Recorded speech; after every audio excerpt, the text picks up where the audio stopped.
আসসালামু আলাইকুম, welcome to my channel. আমি মোহাম্মদ আমিনুল ইসলাম। আর আজ গ্রাফিক্স ডিজাইন এর প্রথম ক্লাস।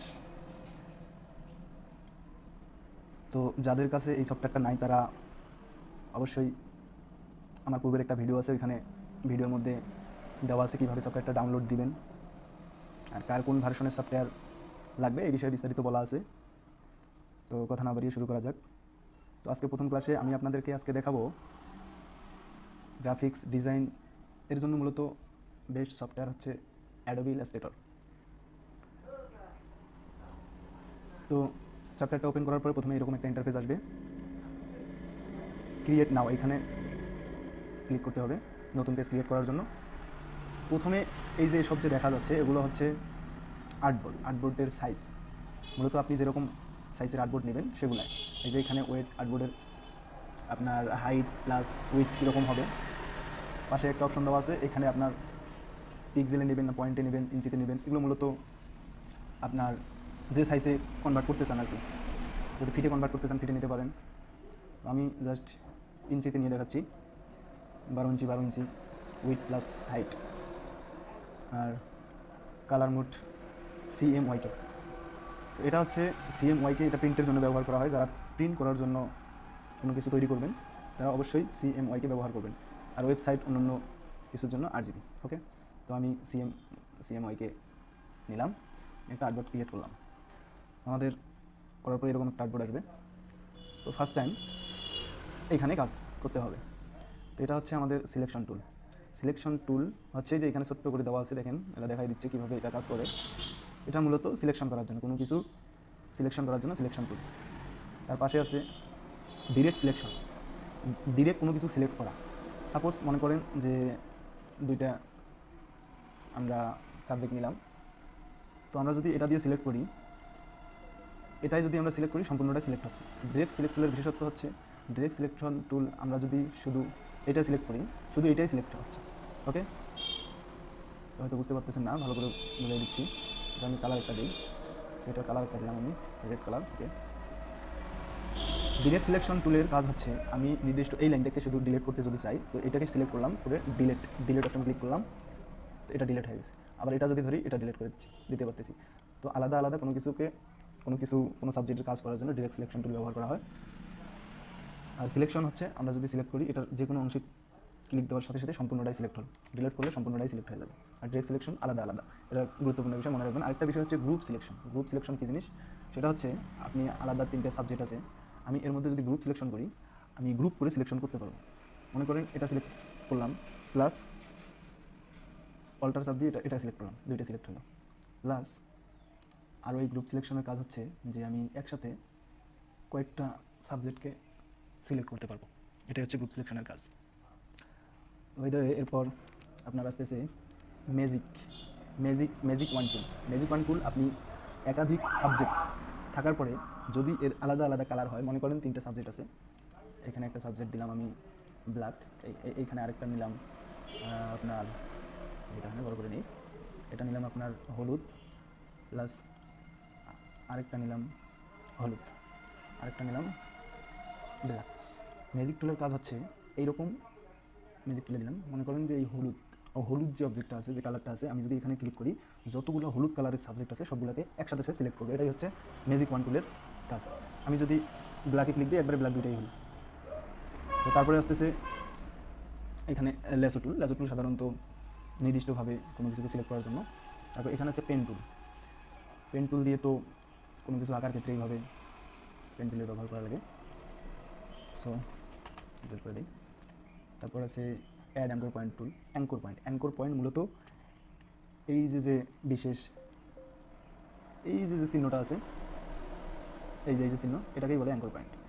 সাপোজ এখানে অ্যাঙ্কর পয়েন্ট আছে আমাদের কয়টা, দেখেন 1 2 3 4, 4টে অ্যাঙ্কর পয়েন্ট। সো আমার এখানে একটা অ্যাঙ্কর পয়েন্ট লাগতেছে, সেই ক্ষেত্রে আমি প্লাস অ্যাঙ্কর পয়েন্টে এখানে একটা ক্লিক দিলাম, বাস একটা অ্যাঙ্কর পয়েন্ট হলো। এই অ্যাঙ্কর পয়েন্টকে আমরা যেমনি ইচ্ছে এমনি মুভ করতে পারবো, এরকম মুভ করতে পারবো। ওকে, তো তারপরে আছে ডিলিট অ্যাঙ্কর পয়েন্ট। অ্যাঙ্কর পয়েন্টকে ডিলিট করার জন্য অ্যাঙ্কর পয়েন্ট টুল সিলেক্ট করার জন্য। তারপর আছে আপনার লাইন টুল, কোনো কিছু নির্দিষ্ট একটা লাইন তৈরি করার জন্য লাইন টুল ব্যবহার করা লাগে। এটা রাইট বাটন অথবা মাউসের রাইট বাটন চাপ দিয়ে ধরে ড্র্যাগ করতে হবে, ধরে রাখতে হবে, ব্যাস যেখানে টান দেবেন একটা লাইন, সোজা লাইন ক্রিয়েট হবে, লাইন ক্রিয়েট হচ্ছে।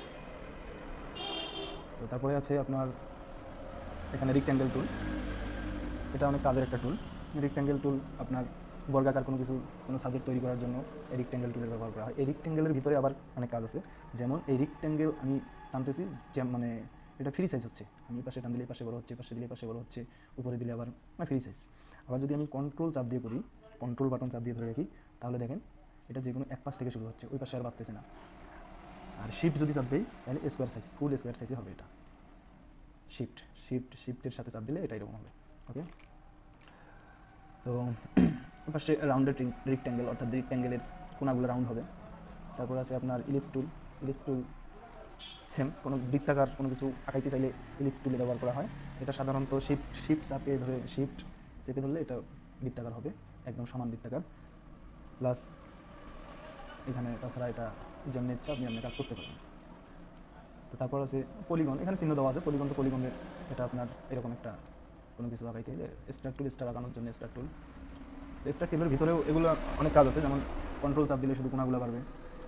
আবার এটার ভিতরে অনেক কাজ আছে, এগুলো আমরা এখনই দেখবো না, এটা পরের ক্লাসে নেক্সটে যখন আমরা আপাতত বেসিক যেগুলো দরকার সেগুলোই দেখাচ্ছি। তো একবারে তো আর সব গিললে হবে না, আস্তে আস্তে যাইতে হবে। আবার বেশি কোনো কিছু বেশি খাইলেই কিন্তু সমস্যা, বেশি খাইলেই সমস্যা। সো আমরা আস্তে আস্তে আগাবো। যে গাছ লক লক করে বাদে সামান্য বাতাসে সেই গাছের কী জানি এরকম একটা কথা আছে না, তো আমরা আস্তে আস্তে আগাচ্ছি। তো আমরা প্রথমেই কিছু একটা তৈরি করি। ওকে, সব ডিলিট করতেছি। তো আমরা প্রথমে একটা লোগো তৈরি করবো। মনে করেন লোগো, কিসের লোগো তৈরি করবো? আমরা শিক্ষা প্রতিষ্ঠানের যে সাধারণ লোগো হয় সেই সব লোগো তৈরি করে দেখাচ্ছি আপনাদের। কীরকম লোগো দেখাবো? আমার এখানে কিছু লোগো আছে, আপনাকে দেখাচ্ছি। Simple logo, simple.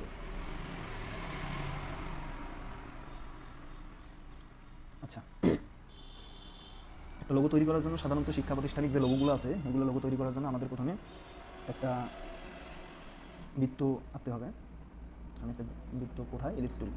ওকে, শিফট চাপ দিয়ে ধরে আমরা একটা শিফটের সাথে অল্টার চাপ দিলে এটা আর কি এক জায়গাতেই বৃত্ত হবে। Shift plus alter shift alter দুটো চাপ দিয়ে ধরে এরকম টানলে সমান বৃত্ত। ওকে, আমাদের একটা বৃত্ত ওকে তৈরি হয়ে গেছে। সো আমরা এই বৃত্তাকার এর ভিতরেই একটা লোগো ক্রিয়েট করব। লোগো ক্রিয়েট করার জন্য প্রথমে আমাদের একটা সাধারণত শিক্ষা প্রতিষ্ঠানের যে লোগোগুলো আছে ওর ভিতরে বই থাকে, কলম থাকে, প্লাস শাপলা ফুল অথবা দুই সাইড দিয়ে আপনার এই কী বলে গম প্লাস গমের পাতা এরকম, অথবা ধানের পাতা, পাটের পাতা এরকম কিছু একটা থাকে। আমরা প্রথমে একটা শাপলা ফুল আঁকাবো। শাপলা ফুল আঁকার জন্য ইলিপস টুল নিতে হবে, নিয়ে আমরা এই সাইডে আঁকি, এখানে সুবিধা হবে, বা যে কোনো কোথাও আঁকতে পারি। আঁকার পরে আমরা ওটা সিলেক্ট করে এর ভিতরে আমাদের নির্দিষ্ট স্থানে আমরা নিতে পারবো। আমরা প্রথমে একটা বৃত্ত নিলাম, স্টক বাড়াই দিতেছি, কালারটা লাল করলে যেটা বোঝা যায়। এটা হচ্ছে স্টক অর্থাৎ এই যে আমাদের যে চতুর্থ সাইডের যে ইয়েটা আছে এটাকে স্টক বলে।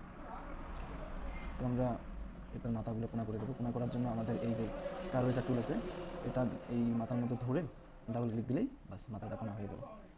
আবার এটা মাথা চাইলে এরকম সেমভাবে ডাবল ক্লিক দেবো, বাস ওকে। এটা একটা আমরা কালার দিই।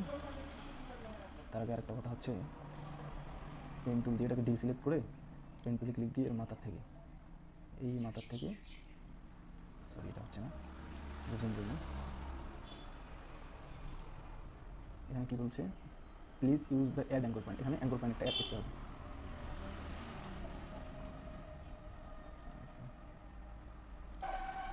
সরি, এখানে মূলত অ্যাড অ্যাঙ্কর পয়েন্ট আছে। এখানে যেহেতু অ্যাঙ্কর পয়েন্ট আছে এই কারণে বলতেছে please use the add anchor point tool on a segment of a path. অর্থাৎ এখানে বলতেছে যে আমরা এখানে প্লাস অ্যাঙ্কর পয়েন্টে আসি, যার কারণে এখানে অ্যাঙ্কর পয়েন্ট যেহেতু আছে, নতুন করে অ্যাঙ্কর পয়েন্ট দিতেছে না। আমাদের একটু পেন টুলে যেতে হবে। পেন টুলে যেয়ে এটা আমরা কনভার্ট করব, ভাগ করলাম। ওকে, ভাগ করার পরে আর জুম করতে হবে। অল্টার চেপে ধরে মাউসের যে চাকা আছে এটা ঘোরাইলেই জুম ইন জুম আউট হবে। ওকে, তো আমরা এটাকে সম্পূর্ণটাকে সিলেক্ট করলাম। করার পরে এইখানে দেখেন শেপ বিল্ডার টুলে আমরা ক্লিক করবো। করার পরে এখানে দেখেন আলাদা আলাদা দুই পাশে দুটো ভাগ হয়ে গেছে। তো আমরা এক সাইডে নেব হোয়াইট, এখানে দিয়ে হোয়াইট কালার সিলেক্ট করে এখানে আমরা ক্লিক দিলেও এটা হোয়াইট হয়ে যাবে। আর